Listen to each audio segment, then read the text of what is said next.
आप सभी को मेरा नमस्कार। आज की कहानी है मुंशी प्रेमचंद के द्वारा लिखी हुई कहानियों के संग्रह मानसरोवर भाग 4 से 2 कब्रें।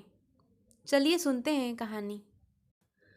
अब न वह यौवन है, न वह नशा, न वह उन्माद। वह महफिल उठ गई, वह दीपक बुझ गया जिससे महफिल की रौनक थी।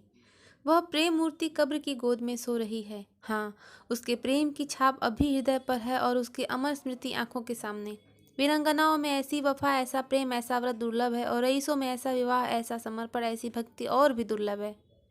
कुंवर रणवीर सिंह रोज बिला नागा संध्या समय जुराहा के कब्र के दर्शन करने जाते, उसे फूलों से सजाते, आंसुओं से सींचते। 15 साल गुजर गए, एक भी दिन नागा नहीं हुआ। प्रेम की उपासना ही उनके जीवन का उद्देश्य था, और प्रेम का जिसमें उन्होंने जो कुछ देखा वही पाया और कुछ अनुभव किया, उसी की याद में अब भी उन्हें मस्त कर देती है। इस उपासना में सुलोचना भी उनके साथ होती, जो जुराहा का प्रसाद और कुंवर साहब की सारी अभिलाषाओं का केंद्र थी। कुंवर साहब ने 2 शादियां की थी, पर दोनों स्त्रियों में से एक भी संतान का मुंह न देख सकी। कुंवर साहब ने फिर विवाह न किया। एक दिन महफिल में उन्हें जुराहा के दर्शन हुए। उस निराश पति और अतृप्त युवती में ऐसा मेल, मानो चिरकाल से बिछड़े हुए 2 साथी फिर मिल गए हों। जीवन का बसंत, विकास, संगीत और सौरभ से भरा हुआ आया, मगर अफसोस 5 वर्ष के अल्पकाल में उसका भी अंत हो गया।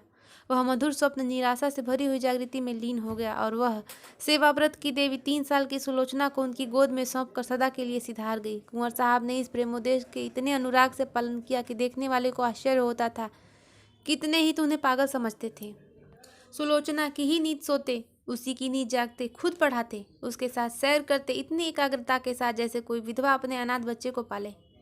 जब वह यूनिवर्सिटी में दाखिल हुई, उसे खुद मोटर में पहुंचा आते और शाम को खुद जाकर ले आते। वह उसके माथे पर से वह कलंक धो डालना चाहते थे जो मानो विधवा माता ने क्रूर हाथों से लगा दिया था। धन तो उसे न धो सका, शायद विद्या धो डाले। एक दिन शाम को कुंवर साहब जुराहा के मजार को फूलों से सजा रहे थे, और सुलोचना कुछ दूर खड़ी अपने कुत्ते को गेंद खिला रही थी कि सहसा उसने अपने कॉलेज के प्रोफेसर डॉक्टर रामेंद्र को आते देखा। सकुचाकर मुंह फेर लिया, मानो उन्हें देखा नहीं। शंका हुई कहीं रामेंद्र इस मजार के विषय में कुछ पूछ न बैठे। यूनिवर्सिटी में दाखिल हुआ 1 साल हुआ। इस 1 साल में उसने प्रणय के विविधा रूपों को देख लिया था। कहीं क्रीड़ा थी, कहीं विनोद था, कहीं कुत्सा थी, कहीं लालसा थी, कहीं उच्च श्रृंखला थी, किंतु कहीं वह सहृदयता न थी जो प्रेम का मूल है। केवल रामरेंद्र ही एक ऐसे सज्जन थे जिन्हें अपनी ओर ताकते देखकर उसके हृदय में सनसनी होने लगती थी। पर उनकी आंखों में कितनी विवशता, कितनी पराजय, कितनी वेदना छिपी होती थी। रामेंद्र ने कुंवर साहब की ओर देखकर कहा, तुम्हारे बाबा इस कब्र पर क्या कर रहे हैं? सुलोचना का चेहरा कानों तक लाल हो गया। बोली, इनकी पुरानी आदत है। रामेंद्र, किसी महात्मा की समाधि है? सुलोचना ने इस सवाल को उड़ा देना चाहा। रामेंद्र यह तो जानते थे कि सुलोचना कुंवर साहब की दास्ता औरत की लड़की है, पर उन्हें यह न मालूम हुआ कि यह उसी की कब्र है और कुंवर साहब अतीत प्रेम के इतने उपासक हैं। मगर यह प्रश्न उन्होंने बहुत धीमे स्वर में न किया। कुंवर साहब जूते पहन रहे थे, यह प्रश्न उनके कान में पड़ गया। जल्दी से जूता पहन लिया और समीप जाकर बोले, संसार की आंखों में तो वह महात्मा न थी, पर मेरी आंखों में वह और थी। यह मेरे प्रेम की समाधि है।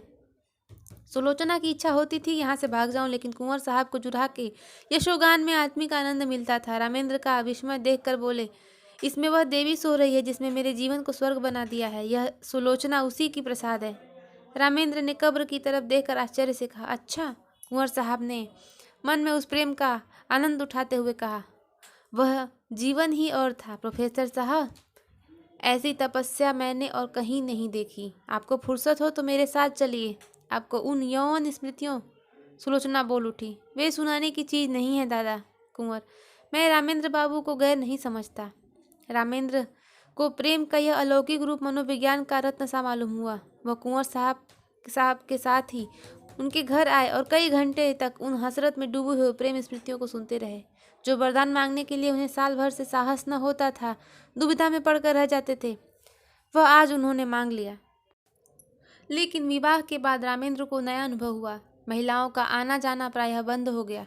इसके साथ ही मर्द दोस्तों की आम दफ्तर बढ़ गई। दिन भर उनका तांता लगा रहता था। सुलोचना उनके आदर सत्कार में लगी रहती। पहले 1-2 महीने तक तो रामेंद्र ने इधर ध्यान नहीं दिया, लेकिन जब कई महीने गुजर गए और स्त्रियों ने बहिष्कार का त्याग न किया, तो उन्होंने एक दिन सुलोचना से कहा, यह लोग आजकल अकेले ही आते हैं। सुलोचना ने धीरे से कहा, हाँ देखती तो हूँ रामेंद्र, इनकी औरतों तो तुमसे परहेज नहीं करती। सुलोचना, शायद करती हूँ। रामेंद्र, मगर वे लोग तो विचारों के बड़े स्वाधीन हैं, इनकी औरतें भी शिक्षित हैं, फिर यह क्या बात है? सुलोचना ने दबी जबान से कहा, मेरी समझ में कुछ नहीं आता। रामेंद्र ने कुछ देर असमंजस में पड़कर कहा, हम लोग किसी दूसरी जगह चले जाएं तो क्या हर्ज है, माँ हमें कोई न जानता होगा। सुलोचना ने अब की तीव्र स्वर में कहा, दूसरी जगह क्यों चले जाएं? हमने किसी का कुछ नहीं बिगाड़ा है, किसी से कुछ नहीं मांगते, जिसे आना हो आए, जिसे नहीं आना हो ना आए, मुंह क्यों छिपाएं? धीरे धीरे रामेंद्र एक और रहस्य खुलने लगा, जो महिलाओं के व्यवहार में कहीं अधिक घृणास्पद और अपमानजनक था। रामेंद्र को अब मालूम होने लगा कि महाशय जो आते हैं और घंटों बैठे सामाजिक और राजनीतिक प्रश्नों पर बहसें किया करते हैं, वास्तव में विचार विनिमय के लिए नहीं बल्कि रूप की उपासना के लिए आते हैं। उनकी आंखें सुलोचना को खोजती रहती हैं, उनके कान उन्हीं की बातों की ओर लगे रहते हैं, उसकी रूप माधुरी का आनंद उठाना ही उनका अभीष्ट है। यहाँ उन्हें वह संकोच नहीं होता जो किसी भले आदमी की बहू बेटी की ओर आंखें नहीं उठते देख देता। शायद वे सोचते हैं यहाँ उन्हें कोई रोक टोक नहीं है। कभी कभी जब रामेंद्र की अनुपस्थिति में कोई महाशय आ जाते तो सुलोचना को बड़ी कठिन परीक्षा का सामना करना पड़ता। अपनी चितवनों से, अपनी कुत्सित संकेतों से, अपनी रहस्यपूर्ण बातों से, अपनी लंबी सांसों से उसे दिखाना चाहते थे कि हम भी तुम्हारी कृपा के भिखारी हैं। अगर रामेंद्र का तुम पर 16 आना अधिकार है तो थोड़ी सी दक्षिणा के अधिकारी हम भी हैं। सुलोचना उस वक्त जहर का घूंट पीकर रह जाती। अब तक रामेंद्र और सुलोचना दोनों क्लब जाया करते थे, वहाँ उदार सज्जनों का अच्छा जमघट रहता था। जब तक रामेंद्र को किसी की ओर संदेह न था, वह उसे आग्रह करके अपने साथ ले जाते थे। सुलोचना के पहुंचते ही यहाँ एक स्फूर्ति सी उत्पन्न हो जाती थी। जिस मेज पर सुलोचना बैठती उससे लोग घेर लेते थे। कभी कभी सुलोचना गाती थी, उस वक्त सब के सब उन्मत्त हो जाते। क्लब में महिलाओं की संख्या अधिक न थी, मुश्किल से 5-6 लेडियां आती थीं, मगर वे भी सुलोचना से दूर दूर रहती थीं, बल्कि अपनी भाव भंगिमाओं और कटाक्षों से उसे जता देना चाहती थी कि तुम पुरुषों का दिल खुश करो, हम कुल वधुओं के पास तुम नहीं आ सकती। लेकिन जब रामेंद्र पर इस कटु सत्य का प्रकाश हुआ तो उन्हें क्लब जाना छोड़ दिया, मित्रों के यहाँ आना जाना भी कम कर दिया और अपने यहाँ आने वालों को भी उपेक्षा करने लगे। वह चाहते थे कि मेरे एकांतवास में कोई विघ्न न पड़े। आखिर उन्होंने बाहर आना जाना छोड़ दिया। अपने चारों ओर छल कपट का जाल सा बिछा हुआ मालूम था। किसी पर विश्वास न कर सकते थे, किसी से व्यवहार की आशा नहीं। ऐसे सोचते ऐसे धूर्त कपटी दोस्ती की आड़ में गला काटने वाले आदमियों से मिले ही क्यों? वे स्वभाव से मिलनसार आदमी थे, पक्के यारबाज। यह एकांतवास जहाँ न कोई सैर थी, न विनोद, न कोई चहल पहल, उनके लिए कठिन कारावास से कम न था। यद्यपि कर्म और वचन से सुलोचना की दिलजोई करते रहते थे, लेकिन सुलोचना के सूक्ष्म और सशंक आंखों से अब यह बात छिपी न थी कि यह अवस्था इनके लिए दिन ब दिन असह्य होती जाती है। वह दिल ही दिल में सोचती, इनकी यह दशा मेरे ही तो कारण है, मैं ही तो इनके जीवन का कांटा हो गई। एक दिन उसने रामेंद्र से कहा, आजकल क्लब क्यों नहीं चलते? कई सप्ताह हुए घर से निकलते तक नहीं। रामेंद्र ने बेदिली से कहा, मेरा जी कहीं जाने को नहीं चाहता, अपना घर सबसे अच्छा है। सुलोचना, जी तो उबता ही होगा, मेरे कारण यह तपस्या क्यों करते हो? मैं तो न जाऊंगी, उन स्त्रियों से मुझे घृणा होती है।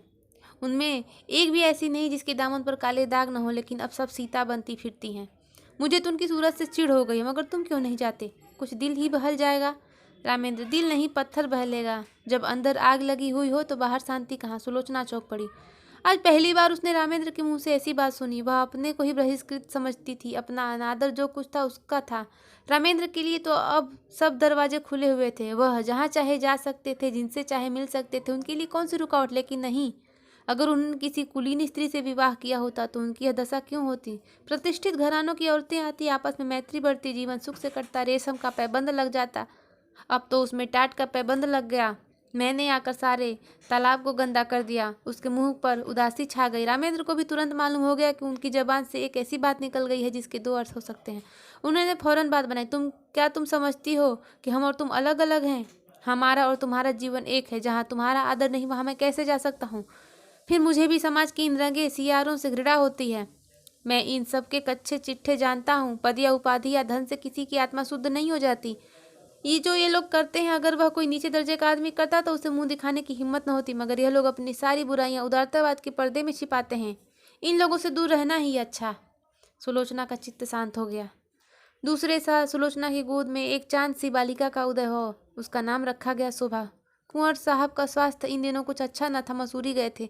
यह खबर पाते ही रामेंद्र को तार दिया कि जच्चा और बच्चा को लेकर यहाँ आ जाएं। लेकिन रामेंद्र इस अवसर पर न जाना चाहते थे। अपने मित्रों सज्जनता की उदारता और अंतिम परीक्षा लेने के लिए इससे अच्छा कौन सा अवसर हो सकता था। सलाह हुई एक शानदार दावत दी जाए। प्रोग्राम में संगीत भी शामिल था। कई अच्छे अच्छे गवैये बुलाए गए थे। अंग्रेजी, हिंदुस्तानी, मुसलमान सभी प्रकार के भोजन का प्रबंध किया गया था। कुंवर साहब गिरते पड़ते मसूरी से आए। उसी दिन दावत थी। नियत समय पर निमंत्रित लोग में से एक एक करके आने लगे। कुंवर साहब स्वयं उनका स्वागत कर रहे थे। खान साहब आए, मिर्जा साहब आए, मीर साहब आए, मगर पंडित जी और बाबूलाल और लाला और चौधरी साहब और कक्कड़, मेहरा और चोपड़ा, कौल, हुक्कू, श्रीवास्तव और खरे किसी का पता न था। यह सभी लोग होटल में सब कुछ खाते थे, अंडे और शराब उड़ाते थे। इस विषय में किसी तरह का विवेक या विचार न करते थे। फिर आज क्यों तशरीफ नहीं लाए? इसलिए नहीं कि छूत छात का विचार था, बल्कि इसलिए कि वह अपनी उपस्थिति को इस विवाह के समर्थक की सनद समझते थे और वह सनद की देने की इच्छा न थी। 10 बजे रात तक कुंवर साहब फाटक पर खड़े रहे। उस वक्त तक कोई न आया तो कुंवर साहब ने आकर रामेंद्र से कहा, अब लोगों का इंतजार फिजूल है। मुसलमानों को खिला दो, बाकी सामान गरीबों को दिला दो। रामेंद्र एक कुर्सी पर हद बुद्धि से बैठे हुए थे। कुंवर कुंठित स्वर में बोले, जी हाँ, यही तो मैं सोच रहा हूँ। कुंवर, मैंने तो पहले ही समझ लिया था। हमारी तौहीन नहीं हुई, खुद उन लोगों की कलई खुल गई। रामेंद्र, खैर परीक्षा तो हो गई, कहिए तो अब जाकर एक एक की खबर लूं। कुंवर साहब ने विस्मित होकर कहा, क्या उनके घर पर जाकर? रामेंद्र, जी हाँ, पूछूं कि आप लोग जो समाज सुधार का राग अलापते फिरते हैं वह किस बल पर? कुंवर, व्यर्थ है, जाकर आराम से लेटो। नेक और बद की सबसे बड़ी पहचान अपना दिल है। हमारा दिल गवाही दे कि यह काम बुरा नहीं तो फिर सारी दुनिया मुंह फैले, हमें किसी की परवाह नहीं करनी चाहिए। रामेंद्र, लेकिन मैं इन लोगों को यूं न छोड़ूंगा। एक एक की बखिया उखाड़ कर उधेड़ कर न रख दूं तो नाम नहीं। यह कहकर उन्हें पत्तल और सकोरे उठवा उठवा कर कंगालों को देना शुरू किया। रामेंद्र सर करके लौटे ही थे कि वेश्याओं का एक दल सुलोचना को बधाई देने के लिए आ पहुंचा। जुराहा की एक सगी भतीजी थी गुलनार, सुलोचना के यहाँ पहले बराबर आती जाती थी, इधर 2 साल से न आई थी। यह उसी का बधावा था। दरवाजे पर अच्छी खासी भीड़ हो गई। रामेंद्र ने यह शोरगुल सुना। गुलनार ने आगे बढ़कर उन्हें सलाम किया और बोली, बाबूजी, बेटी मुबारक हो, बधावा लाई हूँ। रामेंद्र पर मानो लकवा सा गिर गया। सिर झुक गया और चेहरे पर कालिमा पुत गई। न मुंह से बोले, न किसी को बैठने का इशारा किया, न वहां से हिले, बस मूर्तिवत खड़े रह गए। एक बाजारी औरत से नाता पैदा करने का ख्याल इतना लज्जास्पद था, इतना जघन्य था कि उनके सामने सज्जनता भी मौन रह गई। इतना शिष्टाचार भी न कर सके कि सबको कमरे में ले जाकर बिठा तो देते। आज पहली ही बार उन्हें अपने अधपतन का अनुभव हुआ। मित्रों की कुटिलताओं और महिलाओं की अपेक्षा को उन्होंने उनका अन्याय समझते थे, अपना अपमान नहीं। लेकिन यह बधावा उनकी अबाध उदारता के लिए भी भारी था। सुलोचना जिस वातावरण में पालन पोषण हुआ था वह एक प्रतिष्ठित हिंदू कुल का वातावरण था। यह सच है कि अभी सुलोचना नित्य जुराहा के मजार पर परिक्रमा करने जाती थी, मगर जुराहा की अब एक पवित्र स्मृति थी। दुनिया की मलिनताओं और कलुषताओं से रहित गुलनार से नातेदारी और परस्पर का निवाह दूसरी बात थी। जो लोग तस्वीरों के सामने सिर झुकाते हैं, उन पर फूल चढ़ाते हैं, वे मूर्ति पूजा की निंदा करते हैं। एक स्पष्ट है, दूसरा सांकेतिक। एक प्रत्यक्ष है, दूसरा आंखों में छिपा हुआ। सुलोचना अपने कमरे में चिक की आड़ में खड़ी है। रामेंद्र का असमंजस और क्षोभ देख रही थी। जिस समाज को उसने अपना उपास्य बनाना चाहा, जिसके द्वार पर सिजदे करते उसके बरसों हो गए थे, उसकी तरफ से निराश होकर उसका हृदय इस तरह उससे विरोध करने पर तुला हुआ था। उसके जी में आता था गुलनार को बुलाकर गले लगा लूं। जो मेरी बात भी नहीं पूछते उसकी खुशामद क्यों करूं? इन बेचारियां इतनी दूर से आई हैं, मुझे अपना ही समझ कर तो उनके दिल में प्रेम तो है, यह मेरे दुख सुख में शरीक होने को तैयार तो हैं। आखिर रामेंद्र ने सिर उठाया और सुस्त मुस्कान के साथ गुलनार से बोले, आइए आप लोग अंदर चलिए आइए। यह कहकर वह आगे आगे रास्ता दिखाते हुए दीवान खाने की ओर चले कि सहसा महरी निकली और गुलनार के हाथ से एक पुर्जा लेकर चली गई। गुलनार ने वह पुर्जा लेकर देखा, उसे रामेंद्र के हाथ में देकर खड़ी हो गई। रामेंद्र ने पुर्जा देखा, वह लिखा था, बहन गुलनार, तुम यहाँ नाहक आई, हम लोग यूं ही बदनाम हो रहे हैं, अब और बदनाम मत करो, बधावा वापस ले जाओ। कभी मिलने का जी चाहे तो रात को आना और अकेली। मेरा जी तुमसे गले लिपट कर रोने के लिए तड़प रहा है, मगर मजबूर हूँ। रामेंद्र ने पुर्जा फाड़ कर फेंक दिया और उदंड होकर बोले, इन्हें लिखने दो, मैं किसी से नहीं डरता, अंदर आओ। गुलनार ने एक कदम पीछे फिरकर कहा, नहीं बाबूजी, हमें आज्ञा दीजिए। रामेंद्र, 1 मिनट तो बैठो। गुलनार, जी नहीं, 1 सेकेंड भी नहीं। गुलनार के चले जाने के बाद रामेंद्र अपने कमरे में जा बैठे। जैसी पराजय उन्हें आज हुई वैसी पहले कभी नहीं हुई। वह आत्माभिमान, वह सच्चा क्रोध, वह अन्याय से के ज्ञान से पैदा होता है, लुप्त हो गया था। उसकी जगह लज्जा और ग्लानि थी। इसे बधावे की क्यों सूझ गई? यूं तो कभी आती जाती न थी। आज न जाने कहाँ से फट पड़ी। कुंवर साहब होंगे इतने उदार, उन्होंने जुराहा के नातेदारों से भाईचारे का निबाह किया होगा। मैं इतना उदार नहीं हूँ। कहीं सुलोचना छिपकर इनके पास आती जाती तो नहीं? लिखा भी तो है कि मिलने को जी चाहे तो रात को आना, और अकेली क्यों ना हो। खून तो है वही, मनोवृत्ति वही है, विचार वही, आदर्श वही। माना कुंवर साहब के घर में पालन पोषण हुआ, मगर रक्त का प्रभाव इतनी जल्दी नहीं मिट सकता। अच्छा, दोनों बहनें मिलती होंगी तो उनमें क्या बातें होंगी? इतिहास या नीति की चर्चा तो नहीं हो सकती। वही निर्लज्जता की बातें होती होंगी। गुलनार अपना वृतांत कहती होगी, उस बाजार में खरीदारों और दुकानदारों के गुड़ दोषों पर बहस होती होंगी। यह तो हो नहीं सकता कि गुलनार इनके पास आते ही अपने को भूल जाए और कोई भद्य, अनर्गल और कलुषित बातें न करे। एक क्षण में उनके विचार ने पलटा खाया, मगर आदमी बिना किसी से मिले जुले यह भी तो नहीं हो सकता है। यह भी तो किसी एक तरह की भूख है। भूख में अगर शुद्ध भोजन न मिले तो आदमी जूठा खाने से भी परहेज नहीं करता। अगर इन लोगों ने सुलोचना को अपनाया होता, उसका यूं बहिष्कार न करते, तो उससे क्यों ऐसे प्राणियों से मिलने की इच्छा होती? उसका कोई दोष नहीं, सारा दोष परिस्थितियों का है जो हमारे अतीत की याद दिलाती रहती है। रामेंद्र इन्हीं विचारों में पड़े हुए थे कि कुंवर साहब आ पहुंचे और कटु स्वर में बोले, मैंने सुना गुलनार अभी बधावा लाई थी, तुमने उसे लौटा दिया? रामेंद्र का विरोध सजीव हो उठा। बोले, मैंने तो नहीं लौटाया, सुलोचना ने लौटाया। पर मेरे ख्याल में अच्छा किया कुंवर। तो यह कहो तुम्हारा इशारा था। तुमने इन पतियों को अपनी ओर खींचने का अच्छा अवसर हाथ से खो दिया। सुलोचना को देखकर जो कुछ असर पड़ा वह तुमने मिटा दिया। बहुत संभव था कि एक प्रतिष्ठित आदमी से नाता रखने का अभिमान उनके जीवन में एक नए युग का आरंभ करता, मगर तुमने इन बातों में जरा भी ध्यान न दिया। रामेंद्र को कोई जवाब न दिया। कुंवर साहब जरा उत्तेजित होकर बोले, आप लोग यह क्यों भूल जाते हैं कि हर एक बुराई मजबूरी से होती है। इसलिए चोरी नहीं करता कि उसमें चोरी में विशेष आनंद आता है, बल्कि केवल इसलिए उसकी उसे ज़रूरत उसे मजबूर कर देती है। हाँ, वह ज़रूरत वास्तविक है या काल्पनिक, इसमें मतभेद हो सकता है। स्त्री के मैके जाते समय कोई गहना बनवाना एक आदमी के लिए जरूरी हो सकता है, दूसरे के लिए बिल्कुल गैर जरूरी। क्षुधा से व्यथित होकर एक आदमी अपना ईमान खो सकता है, दूसरा मर जाएगा पर किसी के सामने हाथ न फैलाएगा। पर प्रकृति का यह नियम आप जैसे विद्वानों को न भूलना चाहिए कि जीवन लालसा प्राणी मात्र में व्यापक है। जिंदा रहने के लिए आदमी सब कुछ कर सकता है। जिंदा रहना जितना ही कठिन होगा, बुराइयां भी उसी मात्रा में बढ़ेंगी। जितनी ही आसान होगा उतनी ही बुराइयां कम होगी। हमारा यह पहला सिद्धांत होना चाहिए कि जिंदा रहना हर एक के लिए सुलभ हो। रामेंद्र बाबू, आपने इस वक्त इन लोगों के साथ वही व्यवहार किया जो दूसरे आपके साथ कर रहे हैं, जिससे आप दुखी हैं। रामेंद्र ने इस लंबे व्याख्यान को इस तरह सुना जैसे कोई पागल बक रहा हो। इस तरह की दलीलों का वह खुद ही कितनी बार समर्थन कर चुके थे, पर दलीलों से व्यथित अंग की पीड़ा शांत नहीं होती। पतित स्त्रियों का नातेदार की हैसियत से द्वार पर आना इतना अपमानजनक था कि रामेंद्र किसी दलील से पराभूत होकर उसे भूल न सकते थे। बोले, मैं ऐसे प्राणियों से संबंध नहीं रखता, यह विष अपने घर में नहीं फैलाना चाहता।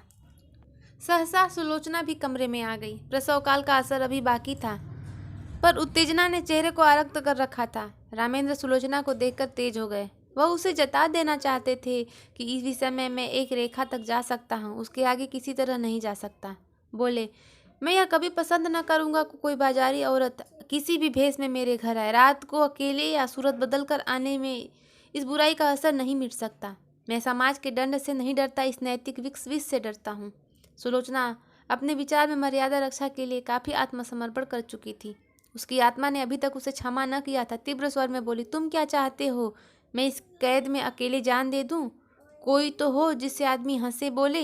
रामेंद्र ने गर्म होकर कहा, हंसने बोलने का इतना शौक था तो मेरे साथ विवाह न करना चाहिए था। विवाह का बंधन बड़ी हद तक त्याग का बंधन है। जब तक संसार में इस विधान का राज्य है और स्त्री कुल मर्यादा की रक्षक समझी जाती है, उस वक्त तक कोई मर्द यह स्वीकार न करेगा कि उसकी पत्नी बुरे आचरण के प्राणियों से किसी प्रकार का सत्संग रखे। कुंवर साहब समझ गए कि इस विवाद में रामेंद्र और भी जीत पकड़ लेंगे और मुख्य विषय लुप्त हो जाएगा, इसलिए नम्र स्वर में बोले, लेकिन बेटा, यह क्यों ख्याल करते हो कि ऊंचे दर्जे की पढ़ी लिखी स्त्री दूसरों के प्रभाव में आ जाएगी, अपना प्रभाव न डालेगी? रामेंद्र, इस विषय में शिक्षा पर मेरा विश्वास नहीं। शिक्षा ऐसी कितनी बातों को मानती है जो रीति नीति की और परंपरा की दृष्टि से त्याज्य है। अगर पाँव फिसल जाए तो हम उसे काट कर फेंक नहीं देते, पर मैं इसके सामने सिर झुकाने को तैयार नहीं हूँ। मैं स्पष्ट कह देना चाहता हूँ कि मेरे साथ रहकर पुराने संबंधों को त्याग करना पड़ेगा। इतना ही नहीं, मन को ऐसा बना लेना पड़ेगा ऐसे लोगों से उसे घृणा हो। हमें इस तरह अपना संस्कार करना पड़ेगा कि समाज अपने पर अन्याय पर लज्जित हो, न यह कि हमारे आचरण ऐसे भ्रष्ट हो जाएं कि दूसरों की निगाह में तिरस्कार और चित्त का स्थान पा जाए। सुलोचना ने उद्वित होकर कहा। स्त्री इसके लिए मजबूर नहीं है कि वह आपकी आंखों से देखे और आपके कानों से सुने। उसे यह विषय निश्चय करने का अधिकार है कि कौन सी चीज उसके हित की है, कौन नहीं। कुंवर साहब भयभीत होकर बोले, सिल्लो, तुम भूल जाती हो कि बातचीत में हमेशा मुलायम शब्दों का व्यवहार करना चाहिए। हम झगड़ा नहीं कर रहे हैं, केवल एक प्रश्न पर अपने अपने विचार प्रकट कर रहे हैं। सुलोचना ने निर्भीकता से कहा, जी नहीं, मेरे लिए बेड़ियाँ तैयार की जा रही हैं, मैं इन बेड़ियों को नहीं पहन सकती। मैं अपनी आत्मा को उतना ही स्वाधीन समझती हूँ जितना कोई मर्द समझता है। रामेंद्र ने अपनी कठोरता पर कुछ लज्जित होकर कहा, मैं तुम्हारी आत्मा की स्वाधीनता को छीनने की कभी इच्छा नहीं की, और न मैं इतना विचारहीन हूँ। शायद तुम भी इसका समर्थन करोगे, लेकिन क्या तुम्हें विपरीत मार्ग पर चलते देखूं तो मैं तुम्हें समझा भी नहीं सकता। सुलोचना, उसी तरह जैसे मैं तुम्हें समझा सकती हूँ, तुम मुझे मजबूर नहीं कर सकते। रामेंद्र, मैं इसे नहीं मान सकता। सुलोचना, अगर मैं अपने किसी नातेदार से मिलने जाऊँ तो आपकी इज्जत में बट्टा लगता है। क्या इस तरह आप भी अस्वीकार करेंगे? या आपका व्यभिचारियों से मिलना जुलना मेरी इज्जत में दाग लगाता है? रामेंद्र, हाँ, मैं मानता हूँ। सुलोचना, आपका कोई व्यभिचारी भाई आ जाए तो आप उसे दरवाजे से भगा देंगे? रामेंद्र, तुम मुझे इसके लिए मजबूर नहीं कर सकते। सुलोचना, और आप मुझे इसके लिए मजबूर कर सकते हैं। बेशक। क्यों? इसलिए कि मैं पुरुष हूँ, इस छोटे से परिवार का मुख्य अंग हूँ, इसलिए कि तुम्हारे ही कारण मुझे। रामेंद्र कहते कहते रुक गए, पर सुलोचना उनके मुंह से निकलवाने वाले शब्दों को ताड़ गई। उसका चेहरा तमतमा गया, मानो छाती में बर्छी सी लग गई। मन में ऐसा उद्वेग उठा कि इसी क्षण यह घर छोड़कर सारी दुनिया से नाता तोड़कर चली जाऊं और फिर कभी इन्हें मुंह न दिखाऊं। अगर इसी का नाम विवाह है कि किसी की मर्जी के गुलाम होकर रहूं, अपमान सहन करूं, तो ऐसे विवाह को दूर से ही सलाम है। वह तैश में आकर कमरे से निकलना चाहती थी कि कुंवर साहब ने लपक कर उसे पकड़ लिया और बोले, क्या करती हो बेटी, घर में जाओ, क्यों रोती हो? अभी तो मैं जीता हूँ, तुम्हें क्या गम है? रामेंद्र बाबू कोई ऐसी बात नहीं कही और न कहना चाहते थे। फिर आपस की बातों को क्या बुरा मानना? किसी अवसर पर तुम भी तो जो जी में आए कह लेना। यूँ समझाते हुए कुंवर साहब उसे अंदर ले गए। वास्तव में सुलोचना कभी गुलनार से मिलने की इच्छुक न थी, वह उसे स्वयं भागती थी। एक क्षणिक आवेश में उसने गुलनार को पुर्जा लिख दिया था। मन में वह स्वयं समझती थी इन लोगों से मेलजोल रखना मुनासिब नहीं, लेकिन रामेंद्र ने यह विरोध किया, ये उसके लिए असह्य था। यह मुझे मना क्यों करे? क्या मैं इतना भी नहीं समझती? क्या इन्हें मेरी ओर से इतनी शंका है? इसलिए तो कि मैं कुलीन नहीं हूँ। मैं अभी अभी गुलनार से मिलने जाऊंगी, जिद्दन जाऊंगी। देखो मेरा क्या करते हैं। लाड प्यार में पड़ी हुई सुलोचना को कभी किसी ने तिखी आंखों से न देखा था। कुंवर साहब उसकी मर्जी के गुलाम थे। रामेंद्र भी इतने दिनों तक उसका मुंह जोहते रहे। आज अकस्मात यह तिरस्कार और फटकार पाकर उसकी स्वेच्छा, प्रेम में आत्मीयता के सारे नातों को पैरों से कुचल डालने के लिए विकल हो उठी। वह सब कुछ सह लेगी, पर यह धौंस, यह अन्याय, यह अपमान उससे न सहा जाएगा। उसने खिड़की में सिर निकालकर कोचवान को पुकारो, बोली, गाड़ी लाओ, मुझे चौक जाना है, अभी लाओ। कुंवर साहब ने चुमकार कर कहा, बेटी सिल्लो, क्या कर रही हो? मेरे ऊपर दया करो, इस वक्त कहीं मत जाओ, नहीं हमेशा के लिए पछताना पड़ेगा। रामेंद्र बाबू भी बड़े गुस्सेवर आदमी हैं, फिर तुमसे बड़े हैं, ज़्यादा विचारवान हैं, उन्हीं का कहना मान जाओ। मैं तुमसे सच कहता हूँ, तुम्हारी जब माँ जब थी तो कई बार ऐसी नौबत आई कि मैंने उनसे कहा, घर से निकल जाओ, पर उस प्रेम की देवी ने कभी यूं डेवड़ी पर पाँव नहीं निकाला। इस वक्त धैर्य से काम लो। मुझे विश्वास है कि जरा देर में रामेंद्र बाबू का गुस्सा खुद लज्जित होकर तुम्हारे पास अपराध क्षमा मांगने आएंगे। सहसा रामेंद्र ने आकर पूछा, गाड़ी क्यों मंगाई हो? कहाँ जा रही हो? रामेंद्र का चेहरा इतना क्रोधोन्मत्त हो रहा था कि सुलोचना सहम उठी। दोनों आंखों से ज्वाला से निकल रही थी, नथने फड़क रहे थे, पिंडलियाँ काँप रही थी। यह कहने की हिम्मत न पड़ी कि गुलनार के घर जाती हूँ। गुलनार का नाम सुनते ही शायद यह मेरी गर्दन पर सवार हो जाएंगी। इसी भय से वह कांप उठी। आत्मरक्षा का भाव प्रबल हो गया। बोली, जरा अम्मा की मजार तक जाऊंगी। रामेंद्र ने डांट कर कहा, कोई ज़रूरत नहीं वहाँ तक जाने की। सुलोचना ने कातर स्वर में कहा, क्यों? अम्मा के मजार तक जाने की भी रोक है? रामेंद्र ने उसी स्वर में कहा, हाँ। सुलोचना, तो फिर अपना घर संभालो, मैं जाती हूँ। रामेंद्र, जाओ, तुम्हारे लिए क्या, यह न सही दूसरा घर सही। अभी तक तस्मा बाकी था, वह कट गया। यूँ शायद सुलोचना वहाँ से कुंवर साहब के बंगले पर जाती, 2-4 दिन रूठी रहती, फिर रामेंद्र उसे मना लाते और मामला तय हो जाता। लेकिन इस चोट ने समझौते और संधि की जड़ काट दी। सुलोचना दरवाजे तक पहुँची, वही चित्रलिखित सी खड़ी रह गई, मानो किसी ऋषि ने सांप से उसके प्राण खींच लिए हों। वहीं बैठ गई, न कुछ बोल सकी, न कुछ सोच सकी। जिसके सिर पर बिजली गिर पड़ी हो, वह क्या सोचे, क्या रोए, क्या बोले। रामेंद्र के वे शब्द बिजली से कहीं अधिक घातक थे। सुलोचना कब तक वहाँ बैठी रही, उसे कुछ खबर न थी। जब उसे होश आया तो घर में सन्नाटा छाया हुआ था। घड़ी की तरफ आंख उठी, 1 बज रहा था। सामने आराम कुर्सी पर कुंवर साहब नवजात शिशु को गोद में लिए सो गए थे। सुलोचना ने उठकर बरामदे में झाँका। रामेंद्र अपने पलंग पर लेटे हुए थे। उसके जी में आया इसी वक्त इन्हीं के सामने जाकर कलेजे में छुरी मार लूं और इन्हीं के सामने तड़प तड़प कर मर जाऊं। वह घातक शब्द याद आ गया। इनके मुंह से ऐसे शब्द निकले क्यों कर? इतने चतुर, इतने उदार और इतने विचारवानशील होकर भी यह जुबान से ऐसे शब्द क्यों कर ला सके? उनका सारा सतीत्व भारतीय आदर्श की गोद में पली हुई भूमि पर आसक्त पड़ी हुई दीनता पर रो रहा था। वह सोच रही थी, अगर मेरे नाम पर यह दाग न होता, मैं भी कुलीन होती, तो क्या यह शब्द इनके मुंह से निकल सकते थे? लेकिन मैं बदनाम हूँ, दलित हूँ, त्याज्य हूँ। मुझे सब कुछ कहा जा सकता है। उफ, इतना कठोर हृदय! क्या वह किसी भी दशा में रामेंद्र पर इतना कठोर प्रहार कर सकती थी? बरामदे में बिजली की रोशनी थी। रामेंद्र के मुख पर क्षोभ या ग्लानि का नाम भी न था। क्रोध की कठोरता अब तक उसके मुंह को विकृत किए हुए थी। शायद इन आंखों में आंसू देखकर अब सुलोचना के आहत हृदय को तकसीन होती, लेकिन वहाँ तो अभी तक तलवार खींची हुई थी। उसकी आंखों में सारा संसार सूना हो गया। सुलोचना फिर अपने कमरे में आई। कुंवर साहब की आंखें अब भी बंद थीं। इन चंद घंटों में ही उनका तेजस्वी मुख कांति विहीन हो गया था। गालों पर आंसुओं की रेखाएं सूख गई थी। सुलोचना उनके पैरों के पास बैठकर सच्ची भक्ति के आंसू बहाए। हाय, मुझे भागने के लिए इन्होंने कौन कौन से कष्ट नहीं झेले, कौन कौन से अपमान नहीं सहे। अपना सारा जीवन ही मुझ पर अर्पण कर दिया और उसका यह हृदय विदारक अंत। सुलोचना ने फिर बच्ची को देखा, मगर उसका गुलाब सा विकसित मुंह देखकर भी उसके हृदय में ममता की तरंग न उठी। उसने उसकी तरफ से मुंह फेर लिया। यही वह अपमान की मूर्तिमान वेदना है जो इतने दिनों तक मुझे भोगनी पड़ी। मैं इसके लिए क्यों अपने प्राण संकट में डालूं? अगर उसके निर्दयी पिता को उससे प्रेम है तो उसको पाले, और एक दिन वह भी उसी तरह रोए जिस दिन आज मेरे पिता को रोना पड़ रहा है। ईश्वर, अब की अगर जन्म देना है तो किसी भले आदमी के घर में जन्म देना। जहाँ जुराहा का मजार था उसी के बगल में दूसरा जुराहा का मजार बना हुआ है। जुराहा के मजार के पास घास जमाई है, जगह जगह से चूना गिर गया है, लेकिन दूसरा मजार बहुत साफ सुथरा और सजा हुआ है। उसके चारों तरफ गमले रखे हुए हैं और मजार तक जाने के लिए गुलाब की बेलों की रविशें बनी हुई हैं। शाम हो गई है। सूर्य की क्षीण उदास पीली किरणें मानो उस मजार पर आंसू बहा रही हैं। एक आदमी की 3-4 साल की बालिका को गोद में लिए हुए आया और उस मजार को अपने रुमाल से साफ करने लगा। रविशे में जो पत्तियां पड़ी थी उन्हें चुनकर साफ किया और मजार पर सुगंध छिड़कने लगा। बालिका दौड़ दौड़ कर तितलियों को पकड़ने लगी। यह सुलोचना की मजार है। उसकी आखिरी नसीहत थी कि मेरी लाश न जलाई जाए, मेरी माँ के बगल में मुझे सुला दिया जाए।